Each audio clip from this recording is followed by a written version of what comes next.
My mother-in-law pushed me down the stairs to show everyone that my pregnancy was fake. But then my husband did something. Hi, I'm Vivian, and lately, life has been nothing short of a whirlwind. Honestly, I never thought I'd be sharing this, but life has a funny way of surprising you when you least expect it. I'm 28, a marketing executive, and up until recently, I thought I had everything figured out. I married Mark, my college sweetheart, a little over a year ago. We were riding high, especially when we found out I was pregnant. It was our little secret, and we were over the moon with excitement. Mark, can you believe it? We're going to be parents. I squealed one night, barely able to contain myself. He pulled me into a tight hug, his eyes sparkling. I know, Viv, it's amazing, but remember, we're keeping it quiet until after the first trimester, he reminded me gently. I nodded, understanding the need for caution, but keeping such a huge secret was harder than I expected, especially around Mark's family. Oh, his family. Where do I even begin? There's Sandra, my mother-in-law, a woman who still seems to think her grown son needs constant mothering. Then there's Robert, Mark's dad, who's about as involved in family matters as the armchair he sits in. And Mark's siblings, let's just say Amy, his sister, looks at me like I stole her favorite toy,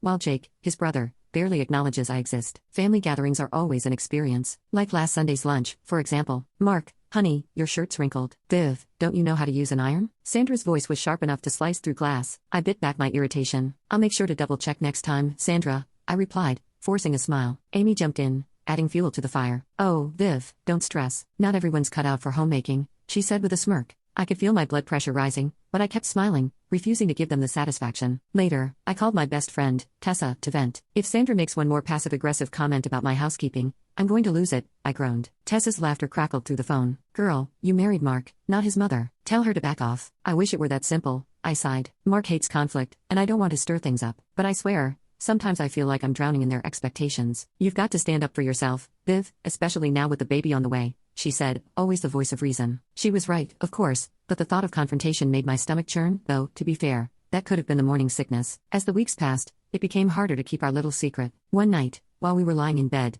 Mark turned to me, his face a mixture of excitement and nerves. Viv, I think it's time. Let's tell them about the baby at the family dinner next week, he said, his eyes searching mine. I hesitated. Part of me wanted to keep our bubble of happiness intact, away from Sandra's critical gaze and Amy's jealousy, but I knew we couldn't hide it forever. Okay, I agreed, trying to sound more confident than I felt. Let's do it. Still, I couldn't shake the feeling that this announcement would change everything. I just didn't realize how right I was, or how wrong things were about to go. The day of the family dinner arrived, and I was a bundle of nerves. I'd spent hours cooking, hoping to finally impress Sandra, but of course, that was a pipe dream. Vivian, dear, the roast is a bit dry. Did you forget to baste it? Sandra's voice dripped with false sweetness. I forced another smile. I'll keep that in mind for next time. And that dress, is it new? It's a bit tight, don't you think? She added, her gaze drifting to my waist. Before I could respond, Mark cleared his throat. Actually, Mom, we have some news. This was it. I took a deep breath, nodding at Mark for him to continue. Vivian and I are having a baby. For a moment, there was silence, then chaos. Oh, sweetie, that's wonderful. Robert beamed, offering a rare smile. Jake mumbled a half-hearted congratulations, while Amy's face twisted into an unmistakable scowl. But Sandra, her reaction was the one that shook me. Are you sure, Mark? How do you know she's not lying? My jaw dropped. Excuse me? Sandra's eyes narrowed. It's just convenient timing, isn't it? Just as Mark's career is taking off. What are you talking about?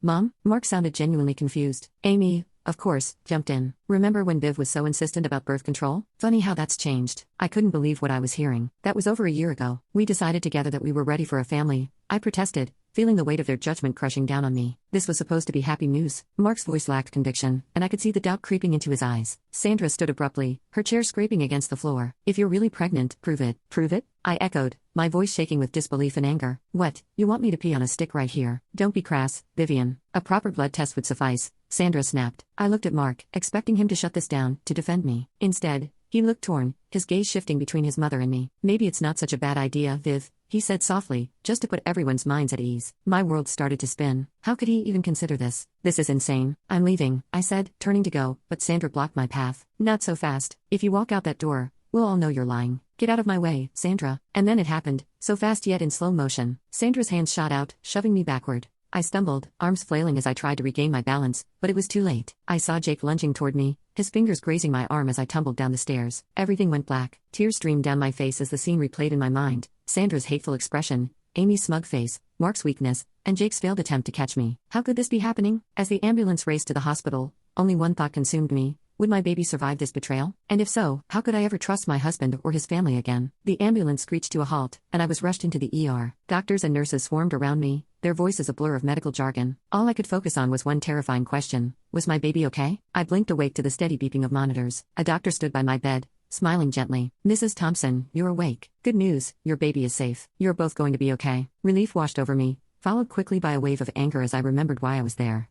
Mark hovered nearby, pale and conflicted. Viv, I'm so sorry. I don't know what happened. What happened? I cut him off, fury bubbling to the surface. Your mother pushed me down the stairs. That's what happened. He flinched. Mom says it was an accident. She was just trying to stop you from leaving. Before I could respond, Tessa burst into the room like a whirlwind. Vivian? Oh my God, are you okay? She turned to Mark, her eyes blazing. And you, how could you let this happen? It wasn't. I didn't. Save it, Tessa snapped, cutting him off. She turned back to me, her voice soft. I'm here now, Viv. Whatever you need. As Mark left to get some air, I filled Tessa in on everything. Her face grew darker with every word. We're not letting them get away with this, she said firmly. Just then, familiar voices echoed from the hallway. Sandra and Amy. Just need to convince Mark it was an accident. Viv's always been clumsy, probably faking the whole pregnancy anyway. Tessa's eyes widened. Without a word, she pulled out her phone and started recording. As their voices faded, I felt something inside me harden. Enough was enough. Tess, I need your help. We're going to fight back. Over the next few hours, we formulated a plan. Tessa sweet-talked a nurse into giving us copies of my medical records, which clearly showed the pregnancy and injuries consistent with being pushed. We should get statements from the staff too, Tessa suggested. They can confirm your condition when you arrived. I nodded but hesitated. What about Mark? He's been texting me, full of doubt and clearly believing his mother. Forward them to me. It's all evidence, Viv, Tessa said, her tone determined. As she worked her magic gathering intel,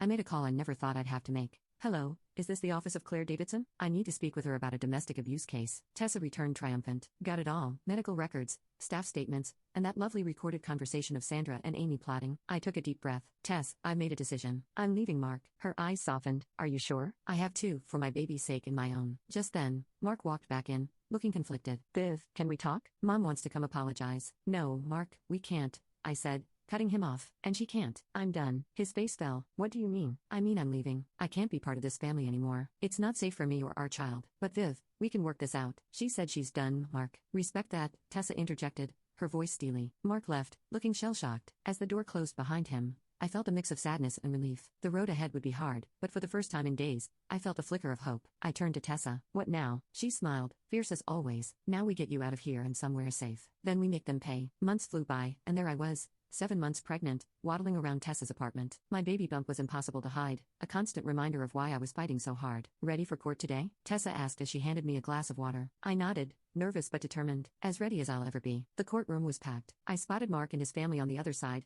Sandra looking smug as ever, but not for long. Our lawyer, Claire, was a force of nature. She presented the evidence methodically, my medical records, staff testimonies, and then, Your Honor, I'd like to present audio evidence of the defendants plotting to cover up their actions. The color drained from Sandra and Amy's faces as their own voices echoed through the courtroom. Mark looked like he'd been punched in the gut. Mrs. Thompson, the judge's voice rang out, you pushed your daughter-in-law down a flight of stairs, endangering both her life and that of her unborn child. How do you plead? Sandra sputtered, her composure cracking. It was an accident. I never. Save it for your lawyer, Mrs. Thompson. You're facing charges of assault and endangering an unborn child. During a recess, Mark approached me, looking haggard. Viv, I had no idea. I'm so sorry. Can we talk for a moment? I felt a twinge of pity, maybe even regret, but then I remembered those days in the hospital, his doubt, his weakness. No, Mark, your apology means nothing. You chose your mother over me and our child. There's no coming back from that. His face crumpled, but I stood firm. I had a future to protect now. Later, the judge's gavel came down like thunder. In the matter of Thompson versus Thompson, this court rules in favor of the plaintiff. Mrs. Vivian Thompson is granted a divorce, full custody of the unborn child,